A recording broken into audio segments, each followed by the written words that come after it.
Hello and welcome to the Sidewind YouTube channel. My name is Ray, and in this video, Fred's Left Hand Part 10, we're going to look at the elbow.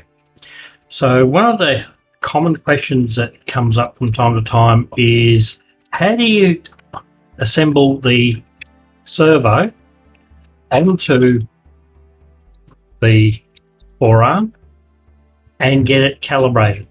So get it lined up so that it works. So we're going to go through that process today. So the first thing I'm going to do is take off this hinge point because it's just going to get in the way for the moment. And because I've got this mount on the back here, it's actually going to keep all this nice and stable while we have it apart. Now, on my gear, I've actually marked in line with this flat that's inside the gear. Now this is the wrist feedback gear, or the potentiometer gear. If I was smart, I'd actually look up the part number or part name as used for the downloaded files. For this, I'm going to use the quick reference from Shido. He created the shoulder, bicep and forearms images, and this is called Gear Potentio V1, and it's held in place with gear holder V1. Now, one of the things I did discover about this gear holder is the hole is offset relative to that way, relative to where this groove is for the low arm side V3 to fit. So I've actually elongated that hole to get it more central. Then on here, I've installed a nutsert using the heat method, which you've seen me do in the last video when mounting these up. And that's so that I can put this on there and use a metal thread, and it's easy to get it in and out. So what we're going to do is sit this on the side. So if you have a look on this part is printed twice, and that means that you've got this indent on both sides, both on the same side, so to speak. We're going to use this one to carry the pot because this piece sits onto here and the gear on the outside will line up with this gear here. Put a link to a Discord channel where you can find all the outlines that I use. Alright, so what we're going to do is mount this. Now, when you look at this, you'll see that one side's got a divot in it, and that divot is to line up with this little bit of protrusion. So it sits in there and rotates nice and freely.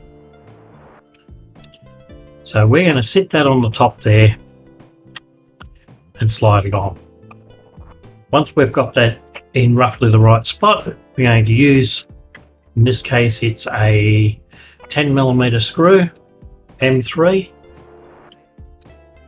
and install that. That's nice and easy.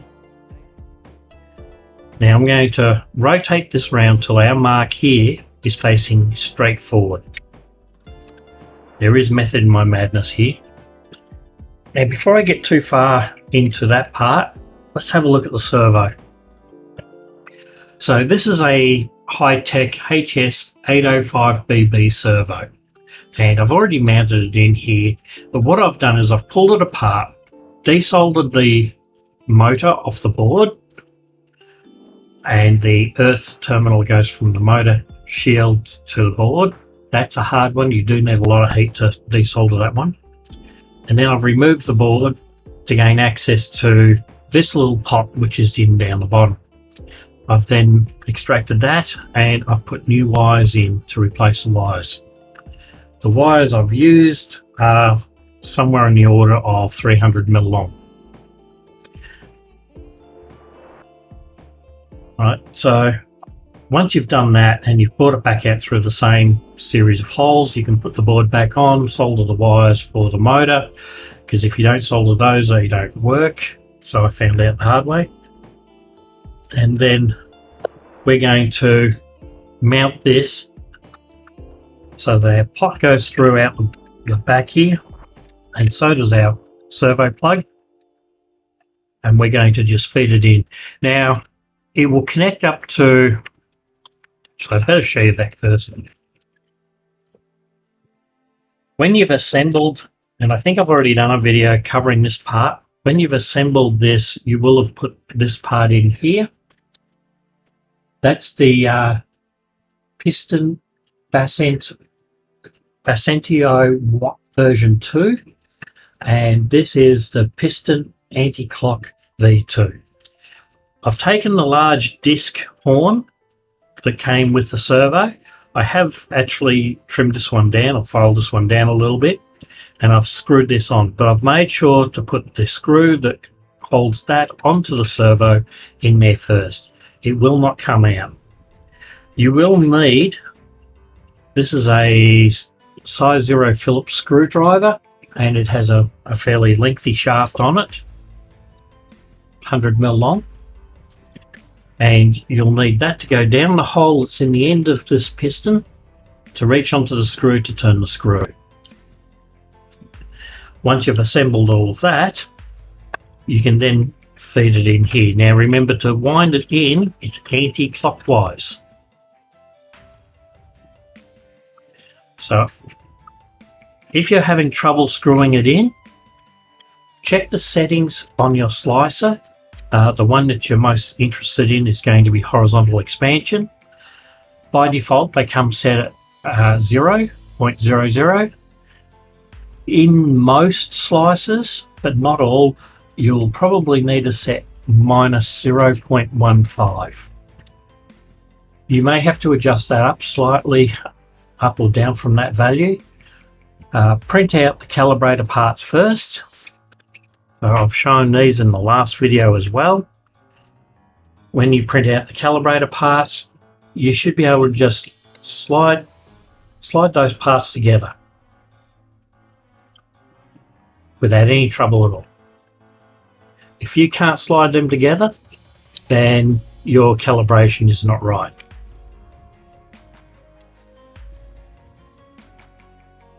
Better. All right. So put your piston all the way in, feed these wires down, out the bottom past our cable that we installed in the last video, and then slide your servo in. Now on this housing, and that housing that the servo's mounted in is made up of the servo base, which is the bottom part, and the servo holder V1. So servo base V1 and servo holder V1. I've actually plastic welded mine together after assembling it. That's optional. You can just use the screws, although I have got screws in there still. They're not actually required anymore.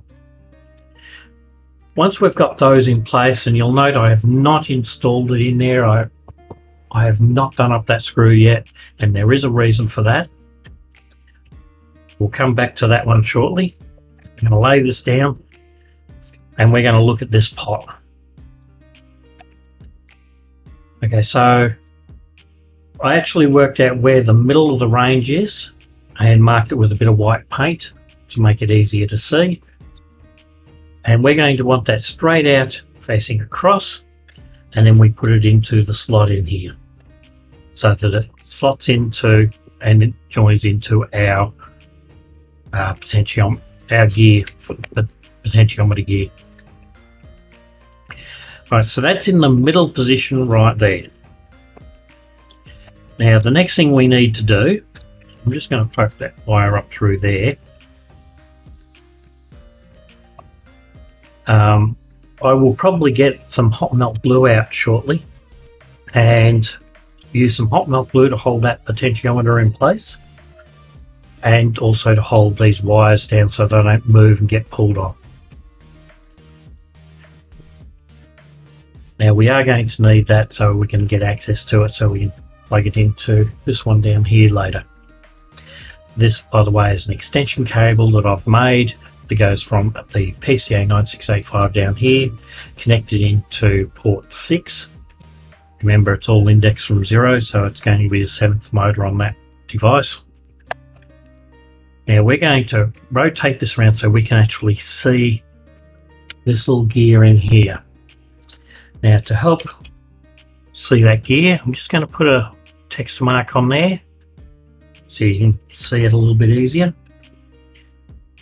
I'm going to get my servo tester and a battery, which is starting to run low, but it'll work for this.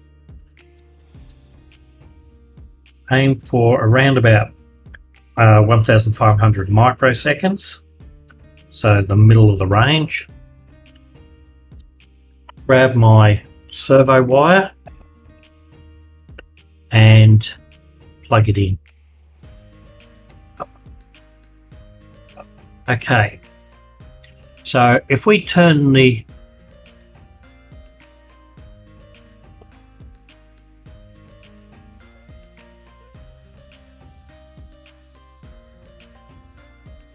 plug that in upside down.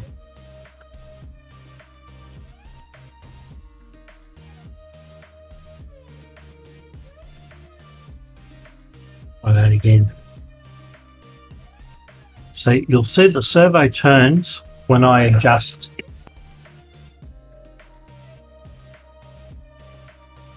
Alright, so one of the things we want to do, this is turning that way.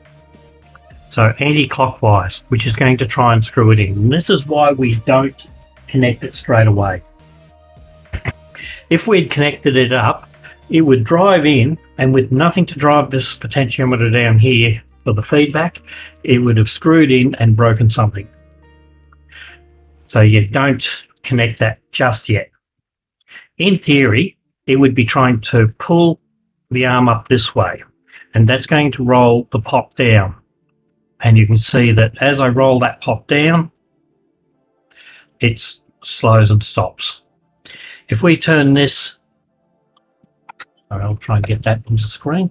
If we turn this down below 1500, which is middle, you can see it's now turning the other way, which is going to want to pull it back this way. So it's going to want to push the arm out this way, which will drive the pot up this way.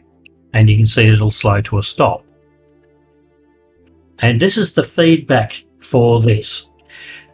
Now, if you find that you turn it this way when you're taking it down to less than 1500 and it doesn't slow down, if you get all the way through its travel and it doesn't slow down or stop, try turning it back the other way. If it does stop, going back the other way, slows down, stops, or reverses, then you've got the wires onto your pot reversed, and you'll have to swap the outer two wires.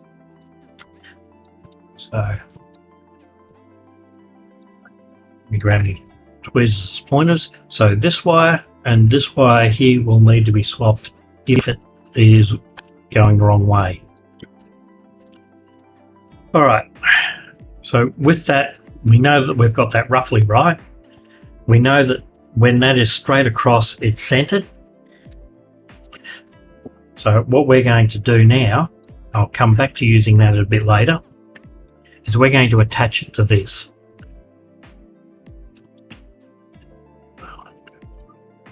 So if I count in 3 gears, I'm just going to put a black mark on there.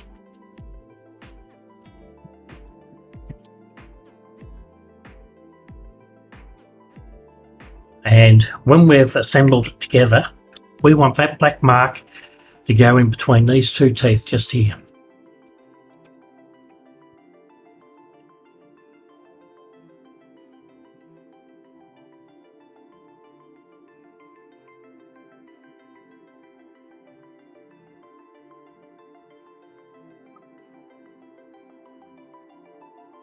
And pull through to hold it.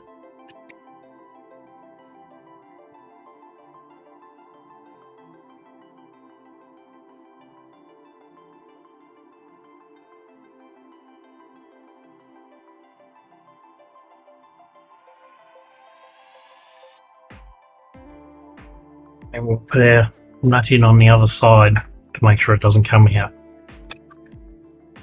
Now I should probably replace this nut with a nylock so it doesn't come undone. You don't want this too tight or else it puts too much friction on there. Okay, the next thing we need to do, rolling it around onto the other side, is to attach the servo to the forearm. Now, I'm using a metal bolt. You can print out a plastic one if you like.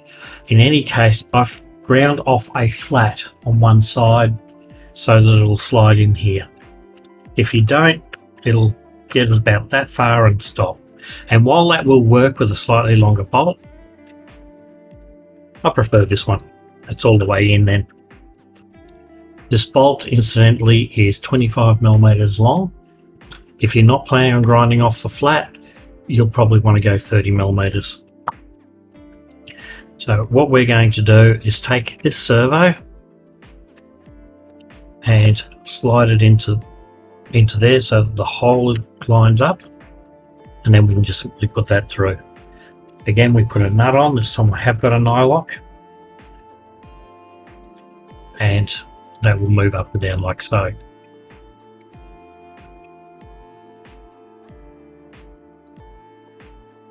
Now, before I connect that up, I want to make sure I get our servo into a reasonable position.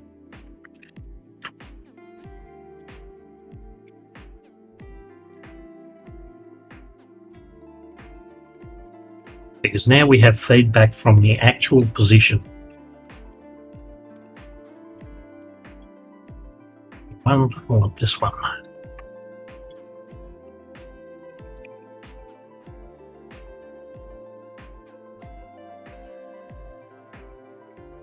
So our servo is rotating.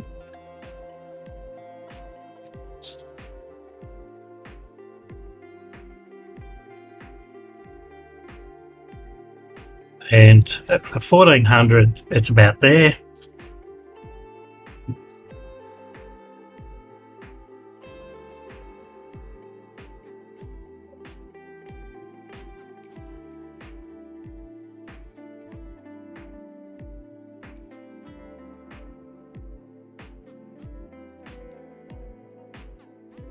Right, so that's our all the way out position. We can wind that out a bit.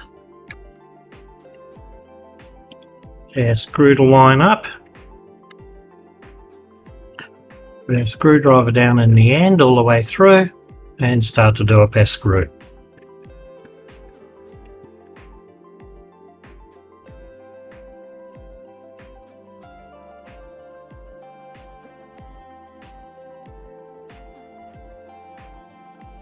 In testing, just go easy because we have no limits set in this, and it is possible to overdo it.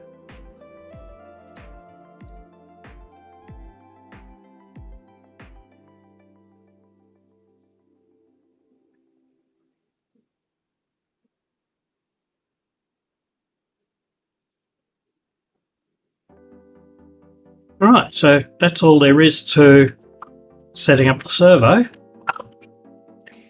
There is a cover here that can now go on.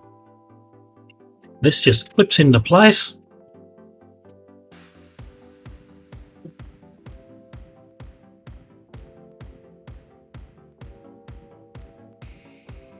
And helps protect everything.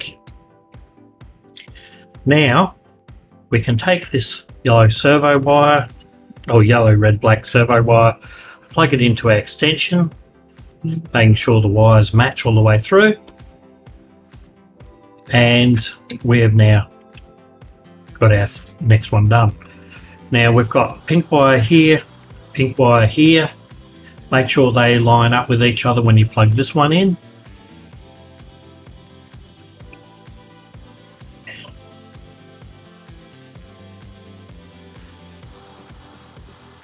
And we now have all of our connections from the fingertips all the way through to, in this case, our test cable. Alright, so that'll do for this video. In the next video, I could either do some more testing on this. I have actually powered up this power supply to make sure it works. I could connect it to the Raspberry Pi and prove it still works and actually drive the elbow. But I think in the next video, I will attach this to Fred himself. And we'll see how that goes. Once I've attached this to Fred, I will need to open up his back and install this device. This is an I2C 8-channel multiplexer. So this sits on the I2C bus from, in my case, the Raspberry Pi. You could run it from an Arduino, with the Arduino being driven by a more powerful computer. And this allows us to select which I2C bus past that point we're going to use. And that allows me to use multiple MPU 6050s that I couldn't normally do. I could, because they're going to be past this point, I could put another MPU 6050 on the back of this, and I'm seriously thinking of doing that still. I do have another one spare floating around somewhere that I could put on there. I just can't remember where I put it for the moment. So I may even do a video on setting that up. It won't be hard to do because I can unplug it here, unscrew it off here, unplug it here. So I can do this on the bench at a later date after this is running on Fred. To see when those videos come out, don't forget to click on subscribe. Click the like button if you like these videos. Ring that notification bell so you're notified when more videos come out. It's a form of support that helps the channel a great deal and costs you absolutely nothing. If you'd like to help the channel further, I have a Patreon account and you can join my Patreons VIPs Go Lucky and Lorenz Berger, and my Builder Patreon Almorales45 in helping to bring these videos out. If you'd like to talk to Fred, or if you have any questions, then by all means join us in Discord. There's a link to the Discord channel down in the description. Just a note on Fred, he does like to be addressed all the time, so use the @ symbol and his full name and he will answer your questions, or try to. If he doesn't answer your question, it's because he didn't understand it. Try rephrasing it a little bit. And we'll see you in the next video.